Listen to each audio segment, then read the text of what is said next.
I need to tell you, Captain Traoré is still on their radar.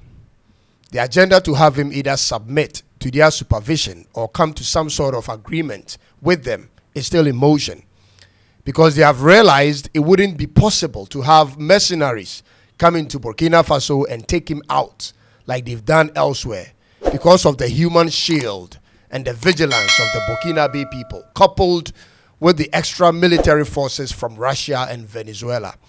Ladies and gentlemen, it has so far proven to be effective, and so they've resorted to obscure and very tricky but effective assassination attacks and tactics, which has taken the lives of many great men in other parts of the world without the knowledge of how it was executed.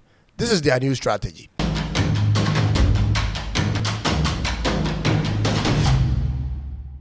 In recent times, a man by name Viktor Yushchenko of Ukraine in 2004 organized a mass protest against electoral fraud in Ukraine at the time, and it was successful. And because of his action, Ukraine began a move towards a more democratic path. But ladies and gentlemen, the man suffered an assassination attempt on his life, not through a physical attack, but through a chemical poisoning called dioxin. He survived, by the way. This strategy is very subtle and kills slowly when not discovered early, ladies and gentlemen. Do you remember how the first president of Ghana died? President Nkrumah died of cancer, as it was officially pronounced. But his close family relatives always insisted he died of poisoning by the CIA agents. It could come from the hands you shake, your proximity with contaminated agents, or even perfume. Something similar to this is what is being plotted against the good captain of Burkina Faso. And you may be wondering where I'm getting all these information from, ladies and gentlemen. First of all, I'm a student of history, and I like to pry into why things are the way they are.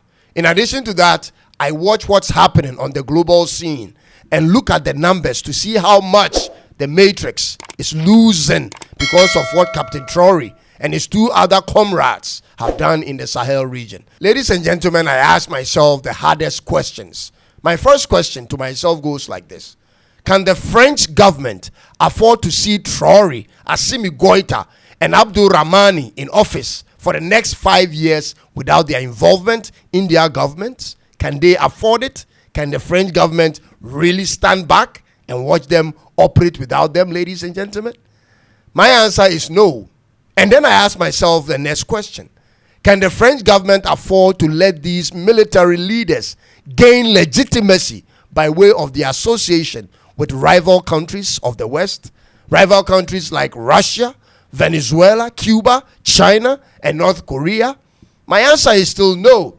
And then I ask myself the third, but the final and the most important question: can the French government watch on as these three Sahel leaders spark up a new sense of belief and hope of total liberation for the rest of Francophone African countries? Ladies and gentlemen, the answer again is in the negative.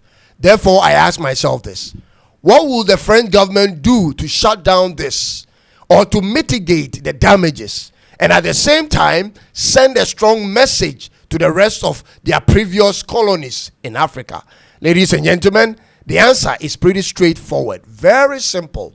They will use people who claim to be freedom fighters to speak into the ears of Traoré without the knowledge of his security. This is what I'm saying, and take me seriously. Captain Traoré has to be very wary, careful of the so-called freedom fighters in other parts of Africa who are nothing but wolves in sheepskin. I'm referring to popular African freedom fighters who travel from one African country to the other, pretending to be preaching Pan-Africanism in support of everything Pan-Africanism is, but are secretly in association with white imperialist organizations. And I'm also referring to African Americans who comes off as Pan-Africanists and love Africa and want to relocate here and do business here, but are actually agents of the Matrix. Ladies and gentlemen, the security of Traoré is as important as the country Burkina Faso itself. There must not be any circumstance where any visitor, no matter who they are, sit in a radius of 10 meters from him. Do you see how Putin meets his own appointees in the Kremlin?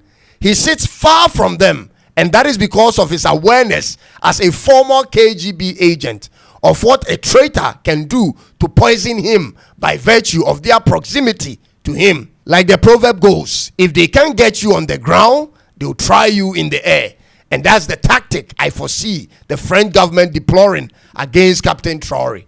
In September of 1978, Georgy Markov, a Bulgarian dissident writer, a man who dedicated his life to exposing the rot in the regime at the time, was assassinated in London via a resin-laced pellet injected into his leg using a modified umbrella. It was through an umbrella, ladies and gentlemen, meaning everything around the captain must be scrutinized, from his socks to his uniform to his face mask, underwear, anything that has direct contact to his skin must be checked, because since they seized power in the last 3 years, ladies and gentlemen, or so, there hasn't been any 50% foreign reserves deposited with the French treasury.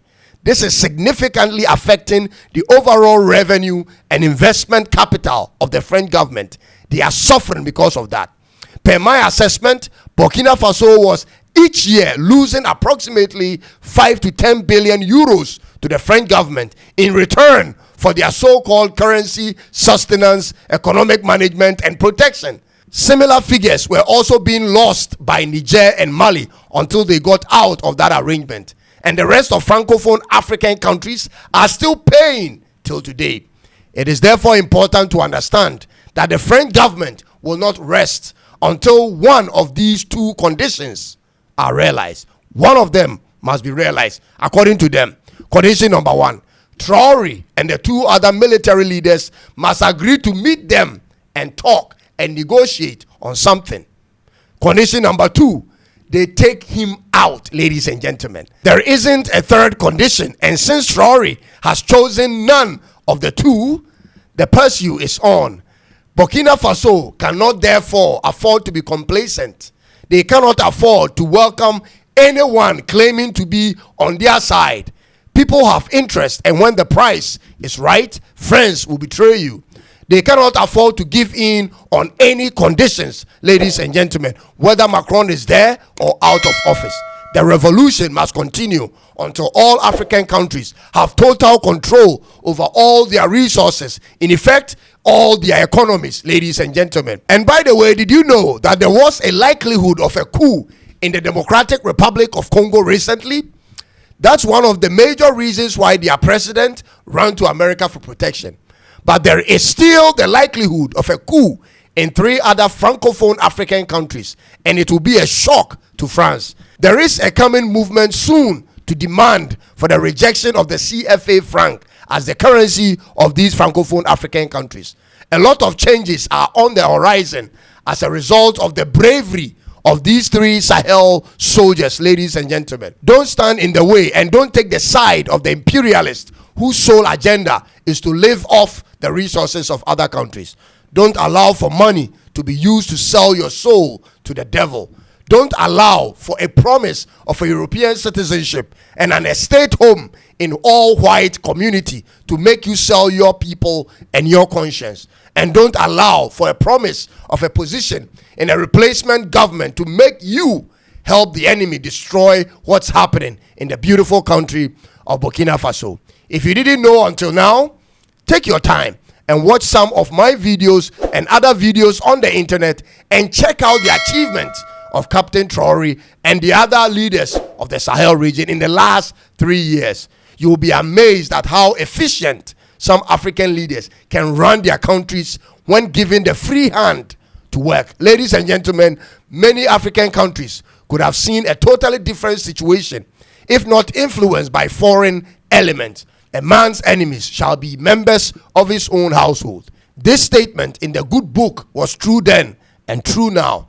Beyond the threat of assassinations coming from the outside, let's also be wary of the men on the inside, including the women. The man has already survived 19 assassination and poisoning attacks and still marching on. Let's keep the support up for Ibrahim Traoré, and let's not keep our guards down until all Africa is free. This message should be seen especially by the people of Burkina Faso to keep watch of what's coming next. I'll come your way with another one soon. Be kind and generous to subscribe if you haven't done that already, and click on the bell for more. It's bye-bye for now.